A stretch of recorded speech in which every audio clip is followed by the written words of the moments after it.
All right, so sometimes you're not able to find a reference that you like that works on both sides of your anatomy. So let's say, for instance, that I really liked this part of the mustache, but I didn't like the other side. Well, because we're bilateral creatures, we mirror each other, it's really tempting to just internally composite, which means to copy from something we already have, like this mustache, duplicate it, Command J, flip that like it's one of our vector shapes with Option Command T for free transform, and then flip it horizontally, and then just move it over here, right? The problem is it will look really, really copy-pasty. And that's just the term I like, because it betrays the fact that it's digital and it's a manufactured thing. So what you want to do is really take your time, if you need to do that, distorting, fitting it into perspective, into the angle of anatomy, and then playing with your different direct adjustments to get it to feel separate.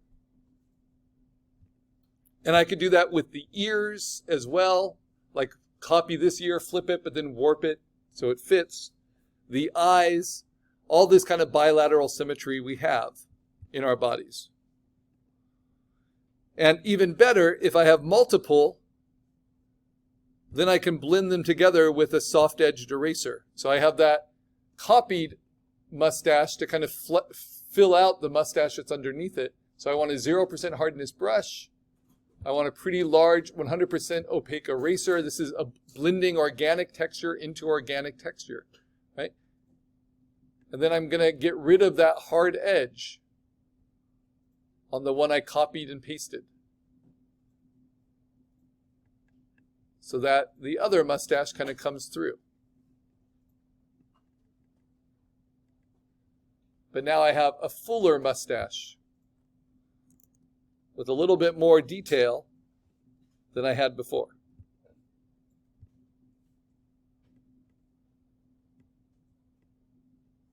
And then, if I'm happy with that, I can merge those layers.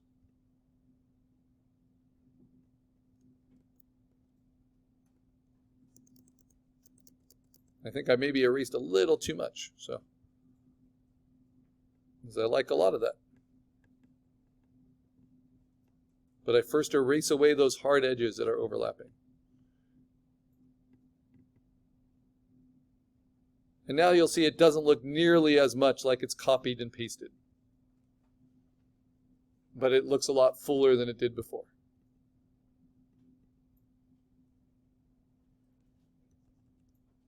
All right, so now I'm going to merge those two together. So now my mustache is all on one layer. And I have my head. Okay, next is the body.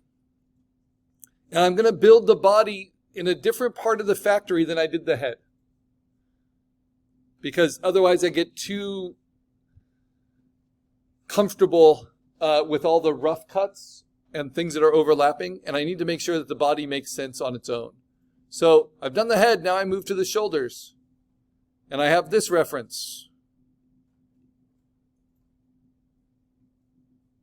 from this mouse.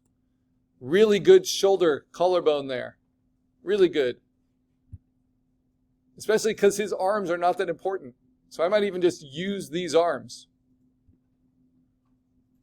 I like to usually, when I'm doing creature composites, I like to use the rib cage and the forearms from the same reference, and then get a lot of overlap going into the waist. Because it's a chassis. It all goes together. It's like a crane. The arms are supported by that rib cage.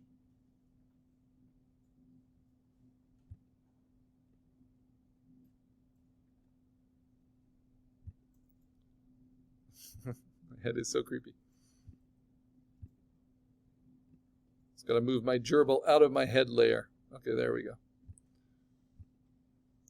So,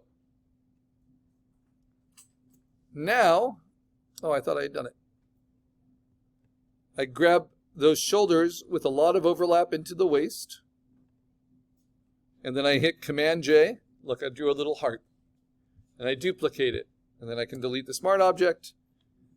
And now even though my head's up here, I'm going to build my body on this part of the factory floor. How did I end up with a duplicate? This is annoying. All right.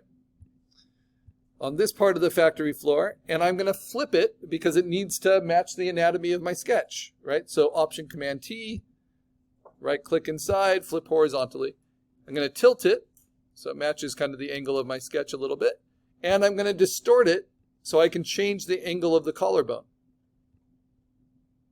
I lift it up on this side, down a little bit on this side, that tilt. Okay, next I can shrink it down. You can always shrink down. You don't want to have to enlarge because then you lose quality. And I'm going to keep it fairly large like that. And if I want to, I'm going to pinch it so it's a little bit narrower at the neck with warp. And just pinch it at the top by bringing the insides together.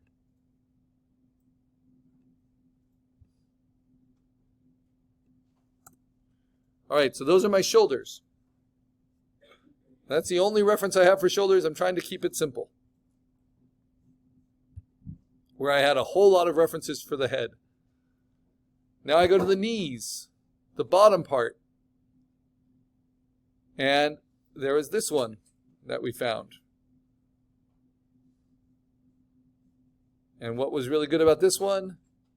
It was the haunches. All that stuff underneath the rib cage. Duplicate it.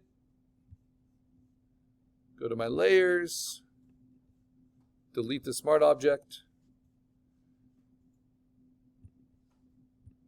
And now this is going to go below the shoulders. Right? So I'm going to Option Command T. And I'm going to play with distort, maybe even warp, and just narrow the top. So instead of shrinking it down, because I don't want it to look like a mouse, I want it to look like this kind of pear-shaped, silly proportioned creature. And I can use Free Transform to line up the anatomy to get there. But I also have to kind of shift it so more of the muscle is on this foot, because this is the one closest to me, and less of it is in the back.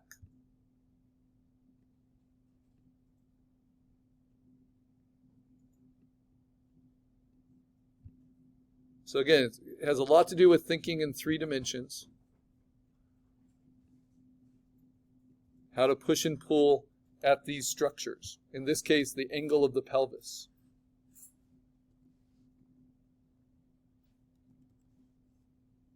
That looks pretty good. For feet, it's hard to get foot reference. All right. And I don't have a tail design. So what I might decide is I need some sort of transition between these two. And that often happens. So I'm going to hit Command S to save my progress. And I'm going to go back to Pixabay. And I'm going to look for, let's see, a bear. Because bears often stand upright. And I think I could even use a teddy bear. But what I want is the belly of a bear that's standing upright. And I would love it if it was lighter fur, like a polar bear. But remember, if I put in polar bear, actually I'll try just polar. Because if I put in polar bear, then I get all the bear references and all the ones that have polar. But if I just put in polar, then I'll hopefully get both. This looks like an AI one to me. So let's see what the problems are of AI. Oh, no, it doesn't. It says it's not an AI. Let's see, show the details. Yeah. Interesting. It's got a lot of filters for that camera. But see if I can get one rearing up. There's one, but it's going to be pretty small.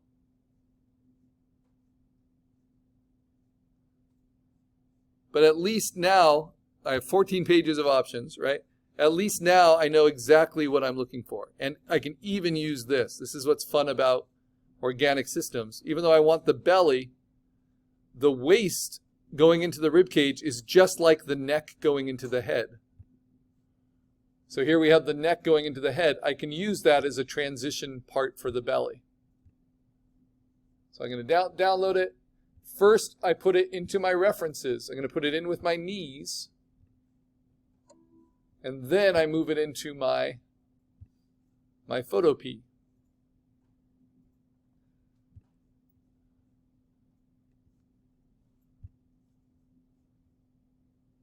Just drag and drop it in. And then just like we've done before, though there's definitely color correction that needs to happen, I'm going to get lots of overlap with all this fur. Duplicate it, Command J, delete the smart object, and then Option Command T to transform it. And you can see how that's going to help transition. In fact, I might move it on top of the rib cage option because that will help me match the anatomy. The first thing I'm going to do, I'm going to flip it horizontally.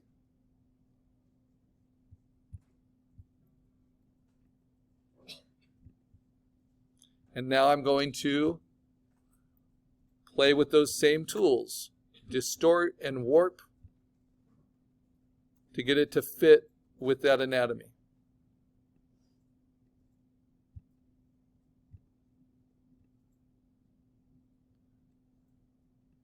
And I can use it to cover up the genitalia of the other reference. So these are called transition pieces that work really well in the dynamic areas. So around the neck, around the waist. Sometimes you want transitions at the ankles or at the wrists, right? Like flared gloves. But that can help transition one element to the other. And then I'm just going to use my 100% soft-edged eraser. Pretty big. I'm doing this whole body way bigger than it needs to be. But I'll shrink it all pretty soon to match the head. And then I'll be where we want to be with today's work. With all the parts of the body kind of rough, cut and placed.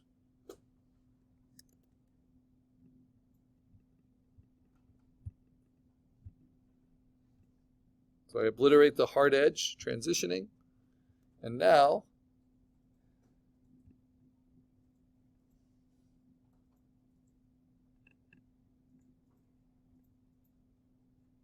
let's get rid of all those hard edges.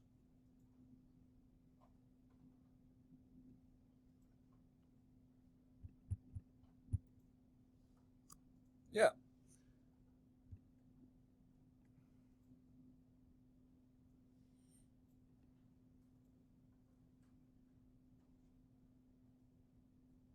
There we go.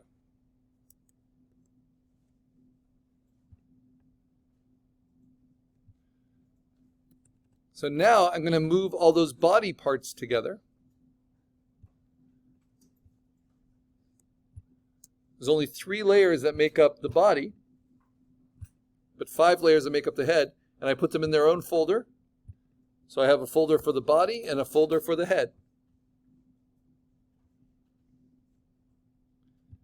And now, just like assembling the car on the factory floor, I get to put them together. So I do that by using the Move tool and unchecking Auto Select. If you have Auto Select checked, when you click on something, it will pull that layer apart. But if you uncheck Select and you select just the whole folder, it will move it all together. It's a way of grouping it. And then I can set them underneath. I'm really going to kind of put them on top of my sketch, right? Then I'm going to move the body, or the head rather, all together. And now I got to figure out the proportions.